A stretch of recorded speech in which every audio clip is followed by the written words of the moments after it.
Matthew chapter 8. When he came down from the mountain, great crowds followed him. And behold, a leper came to him and knelt before him, saying, Lord, if you will, you can make me clean. And Jesus stretched out his hand and touched him, saying, I will. Be clean. And immediately his leprosy was cleansed. And Jesus said to him, See that you say nothing to anyone, but go, show yourself to the priest, and offer the gift that Moses commanded for a proof to them. When he had entered Capernaum, a centurion came forward to him, appealing to him, Lord, my servant is lying paralyzed at home, suffering terribly. And he said to him, I will come and heal him. But the centurion replied, Lord, I am not worthy to have you come under my roof, but only say the word, and my servant will be healed. For I too am a man under authority, with soldiers under me. And I say to one, Go, and he goes, and to another, Come, and he comes, and to my servant, Do this, and he does it.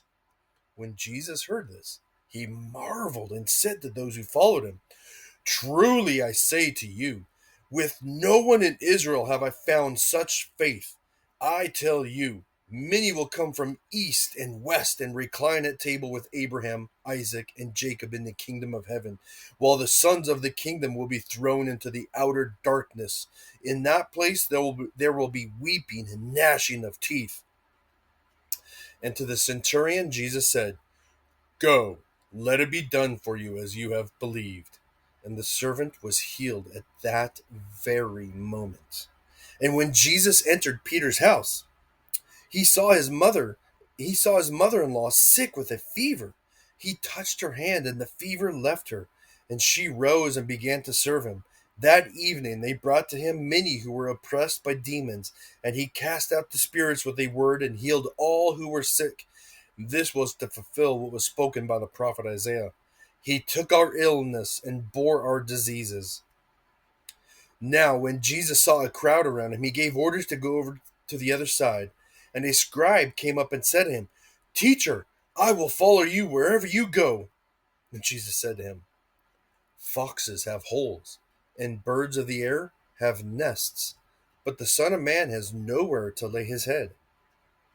Another of the disciples said to him, Lord, let me first go bury my father. And Jesus said to him, Follow me, and leave the dead to bury their own dead. And when he got into the boat, his disciples followed him. And behold, there arose a great storm on the sea, so that the boat was being swamped by the waves. But he was asleep. And they went and woke him, saying, Save us, Lord, we are perishing. And he said to them, Why are you afraid, O you of little faith? Then he rose and rebuked the winds and the sea, and there was a great calm.